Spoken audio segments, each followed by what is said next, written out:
Right, welcome to Heritage Park. 150 years ago, the land we're standing on would look very different from what it does now. There was no reservoir behind us. This was all prairie land with sparse trees.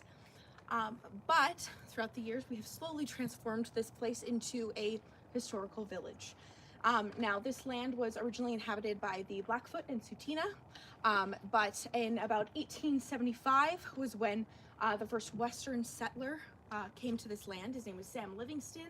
He was an Irish immigrant, and he moved and homesteaded on this land with his wife Jane, who was a Métis woman from the Edmonton area. And their home actually used to originally sit right over there, kind of halfway into the reservoir. Of course, before the reservoir was here. And that is the only original building to this land that we still have. And we'll go and visit over there later and say hello to Sam and Jane.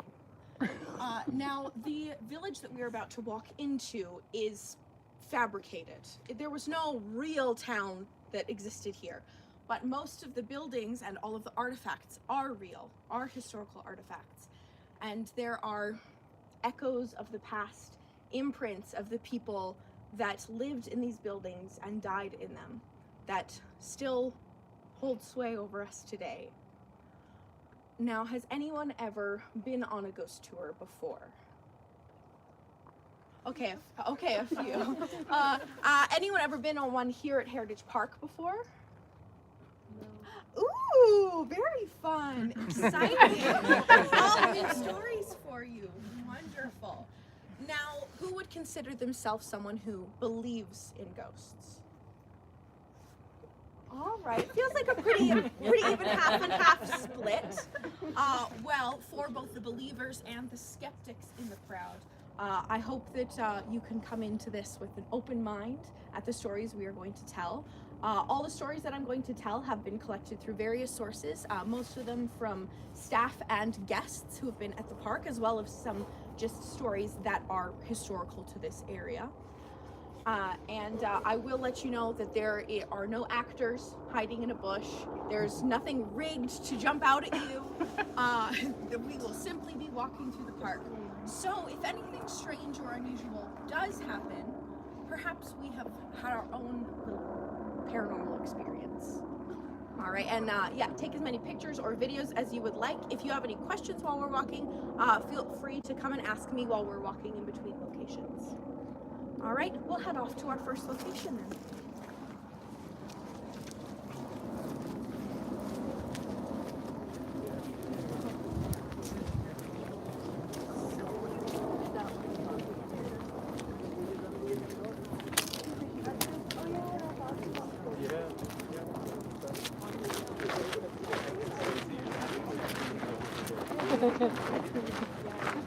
The rest? No.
The building behind me is the Hall Carriage House.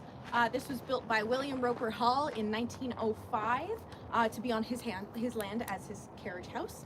He was quite a wealthy businessman and a cattle farmer. Him and his brother, their beef farming business was a booming business at this time, and they supplied all of the beef to the Canadian Pacific Railway in BC and Alberta. But this building has been many things since it came to Heritage Park. It has actually had people live in it at one point. And the upstairs offices have been used for security, for agriculture, for a lunch break room, pretty much anything you can imagine. So there have been many employees that go into this building from all different departments in the park. Most recently, it is where our agriculture offices are upstairs. Although the downstairs is a functional carriage house, this is where we store carriages. And throughout the years, there have been many strange occurrences in this building. Most notably, strange noises, hearing footsteps and doors slammed. One of the agriculture managers who worked in here, quite often he would be here at strange hours, very late at night or very early in the morning. And he often described hearing noises downstairs that were, as he described it, much too big to be mice. And often these different sounds would come from unexpected places where people don't really even go. But also, the workers in this building have reported seeing a gray-haired older man wander around in different corners. They're not sure who he is, and he doesn't look like anyone that we know who's ever worked here. But anytime he is sighted, it is always accompanied by the sound of a door slamming or the radio changing frequencies.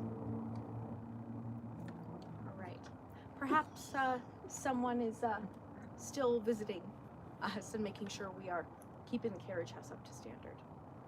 All right, we are going to head on to our next location.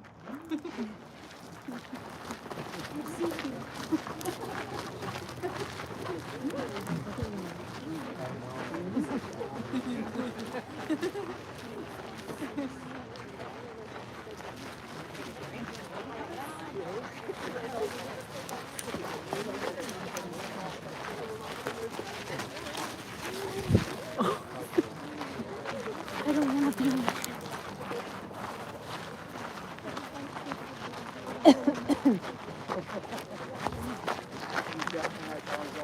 I love you, but like,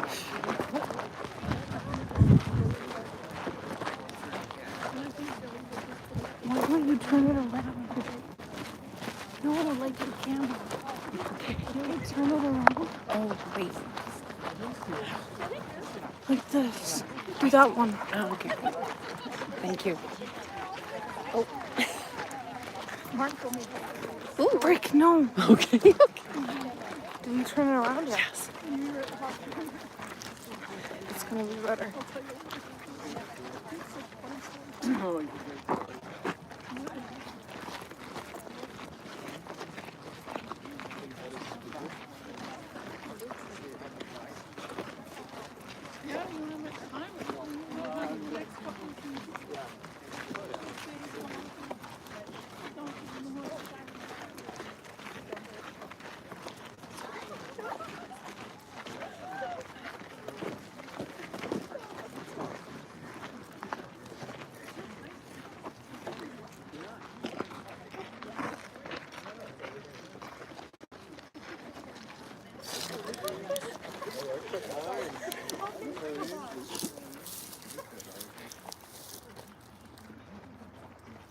This area behind me, behind our lovely opera house, which has its ominous lights on for some reason. I don't think there's anyone in that building right now. Now this wilderness area back here is not often visited during our regular park hours, which is why it's so unkempt and overgrown. And 100 years ago, this is what a lot of the wilderness in Alberta looked like. And that is where we get our next story about the lost lemon gold mine, which perhaps some of you have heard this story. So in the late 1800s, there was a man named French Lafayette who decided that he was going to lead an expedition to try and find gold. Now this would have been following the gold rush that was happening in BC, but Alberta doesn't really have any gold, so it was a bit of a pipe dream. But he was determined, so he brought up a huge crew of people to comb through the wilderness, and they were searching through the Tobacco Plains, all the way to the Montana border, all the way to High River.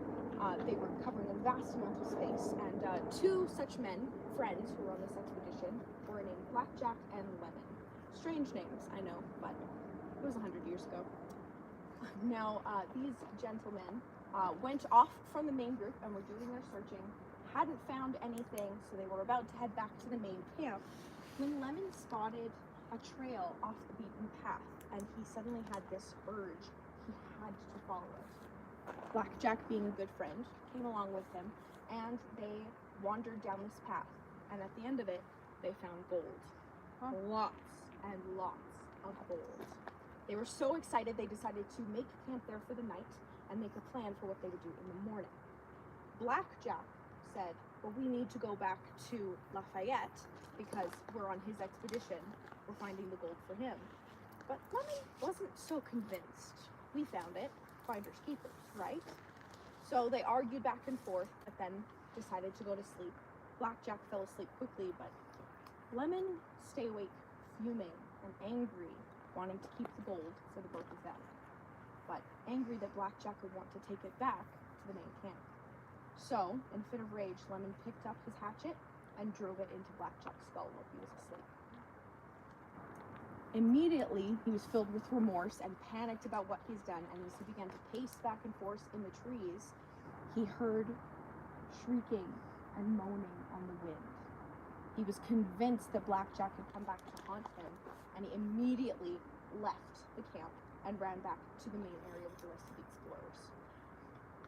Now, they couldn't get a super straight story out of him, and he fled back to High River. And in High River, he confessed everything to a priest. Now, this priest was a little dubious at first, but then this priest got the sense that he needed to find this gold, an insatiable urge to go find this gold. So he got the location out of Lemon, and he recruited a outdoorsman that he knew in the area to go to this location, with the promise that they would collect Blackjack's remains and give him a proper funeral. So this outdoorsman went to the location. He found the camp that Blackjack and Lemon had made, found the remains, and he found all of the gold. Now, he was very preoccupied with the gold when suddenly he also heard screaming and shrieking in the trees. He ran back to the camp to find nothing. Blackjack's remains were gone, and any sign that there had been any camp there was also gone. He ran as fast as he could away from the area, convinced it was cursed. The gold was cursed. And he ran all the way back to High River, but the location of the gold died with him as he drank himself to death very quickly afterwards.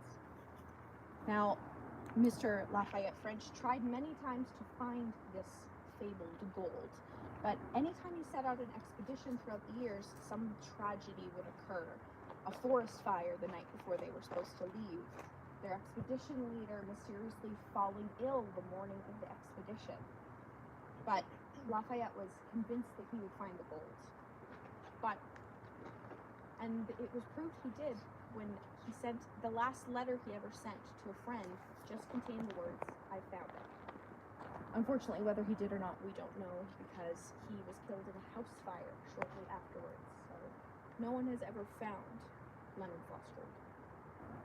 We're just going to continue this.